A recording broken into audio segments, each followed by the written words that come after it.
Lesson 6, Chapter Molecular Basis of Inheritance. In today's video, I will discuss the central dogma of molecular basis of inheritance. And the central dogma, as you know, that the DNA, it follows three steps, that is replication, transcription and translation. So in today's video, I will start with replication. At first, let's go through the definition of replication. Replication, it is the process of formation of the exact copies of the DNA molecule from the parent DNA molecule during the time of cell division. And this whole process, it takes place in a sequential way. So, in this video, I'll discuss about the method of DNA replication. And it is said that the DNA, it replicates through the semi-conservative mode of replication. Now, what is semi-conservative mode of replication?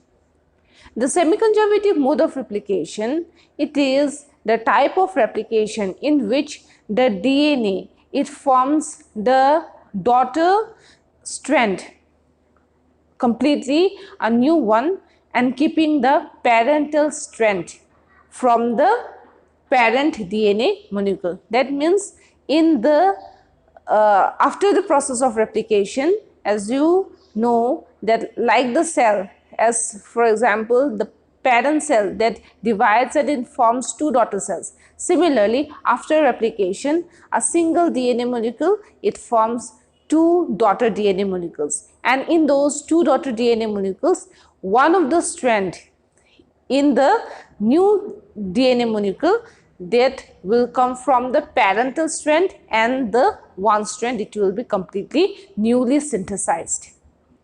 And as this takes place, therefore this type of method of replication, this is called as semi-conservative method of replication.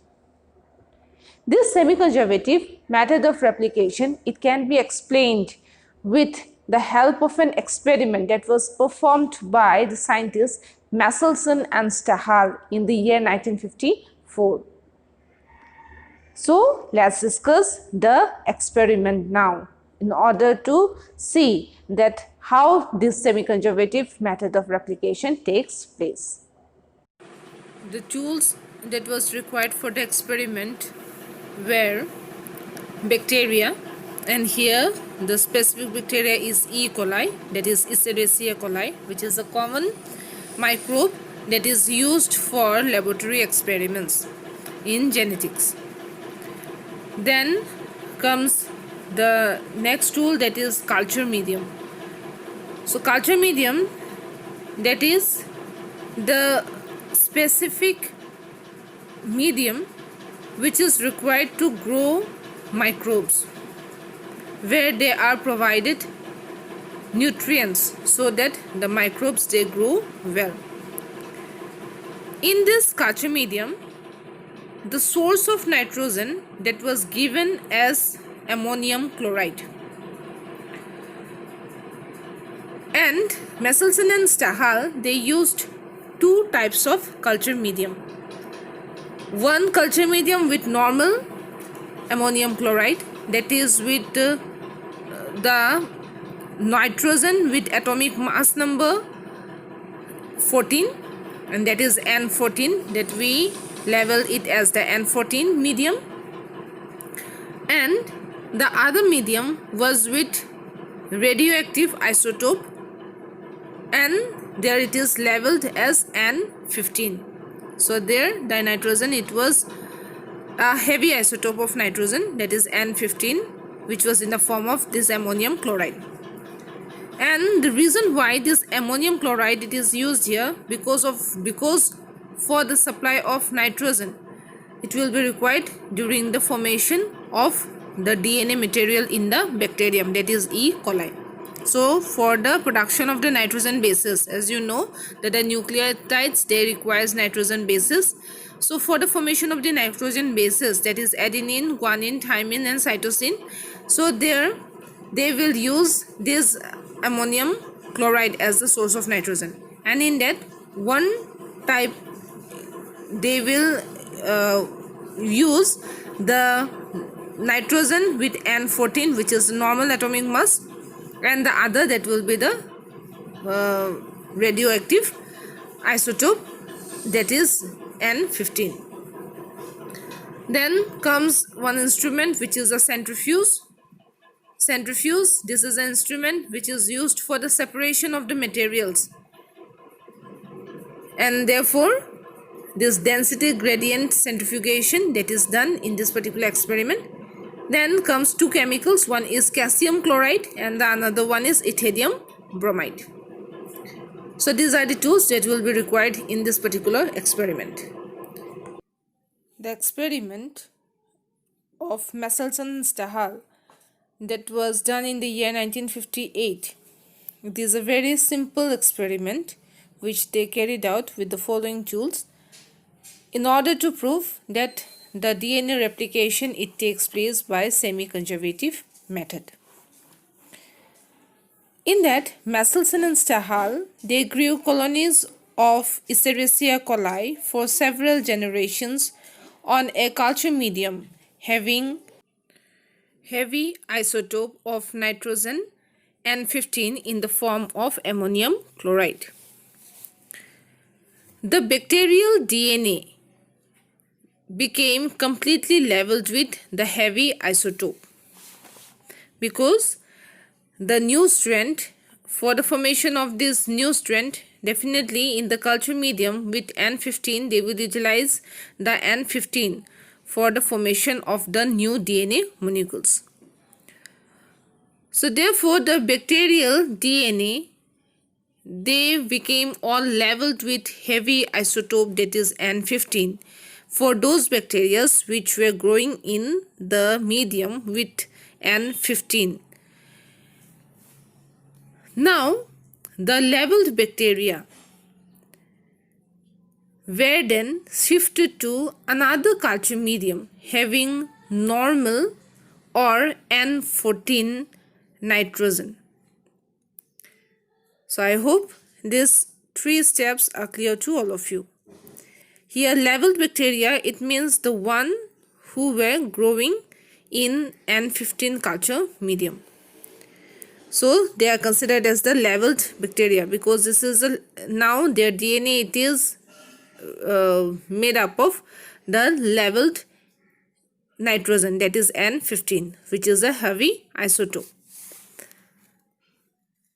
Now those bacteria which were growing in the heavy isotope culture medium N15, they were shifted to the normal culture medium which poses the N14 as the nitrogen source, and there the bacteria, as you know, that they have a very short cell cycle.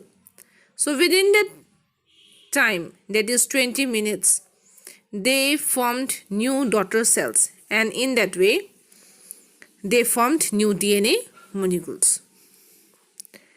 Now after 20 minutes, those bacteria, they were lifted from that particular culture medium, or they were isolated from that culture medium, and they were sent for analysis.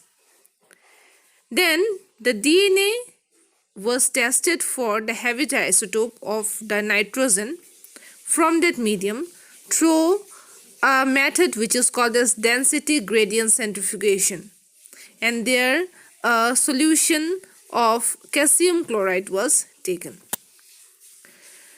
Here one event took place that the E. coli, they were shifted to the normal culture medium, and there they were kept for 20 minutes, and that in that 20 minutes the bacteria, they divided as their cell cycle is for 20 minutes or near about 30 minutes. So that is one cycle, and within the cycle the DNA that also replicated. Therefore, in order to test now that what will be the content of the new DNA material, So therefore those bacteria which were now, those level bacteria which were now growing in the normal nitrogen medium, they were lifted from that medium and they were treated with calcium chloride, and they had undergone centrifugation, which is called as density gradient centrifugation, in order to test that the heavy isotope, in order to test for the heavy isotope of nitrogen in the new DNA molecules. So the isolated DNA were added to tubes having calcium chloride and provided with centrifugal force of 50,000 revolutions per minute. So this is a very common instrument in order to separate the molecules. And here this time Matsuson and Stahal, they push the vials for 50,000 revolutions per minute till it settled down to a particular height in centrifugation. Here the heavy molecules, they will become, or they will come to the base, and the lighter ones, they will be present at the upper part after the process of centrifugation. Now in that, in order to now test for the radioactive nature, that where these radioactive isotopes they have gone, they used a fluorescent or fluorochrome, which is called as ethidium bromide. And this ethidium bromide, it will enhance the contrast of the DNA bands when it will be seen under the radiograph. Now after this experiment, that is at first growing the E. coli in N15 culture medium, then bringing those E. coli for there in the N14 culture medium, then isolating after 20 minutes, then putting under density gradient centrifugation, which is a separation technique, and finally after undergoing 50,000 revolutions per minute, when the molecules they had separated. Now what was the result that was found? So in the first 25 minutes, the first generation, that is said to be the first generation was a hybrid where the 50% of the solution, it was with N14 and 50% it was with N15. That means two of the solutions, they were of the same level. That is for the first 20 minutes. Then after the second generation time, again those bacteria, they were kept for another 40 minutes.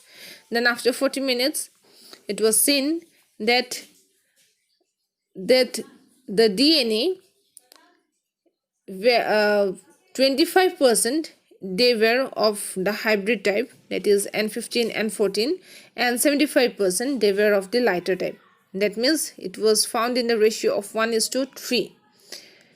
In that way, later generations, the ratio that increased from 1:3, it became 1:7, as the new daughter cells they were forming just after 20 minutes. So in that way, they have done this density centrifugation method, and they had found that the DNA, there the N15 strand or the N15 that was of the same level, and the new DNAs that was coming, so that was increasing, because at that time the E. coli they were placed in the N14 culture medium, so they were utilizing the N14 material from the culture medium, but N15 it was not lost. The base, it was always found with N15 there in the centrifugation vials. So in that way, as the parent strand or the parent material, that is N15, it was present in the vial after several generations. In this way, at each replication, the DNA they conserved. Also, they made freshly synthesized DNA with the N14 culture medium. And this is what the semi-conservative method of DNA replication says, that the DNA, they keeps the parental strand intact while adding the new DNA strand.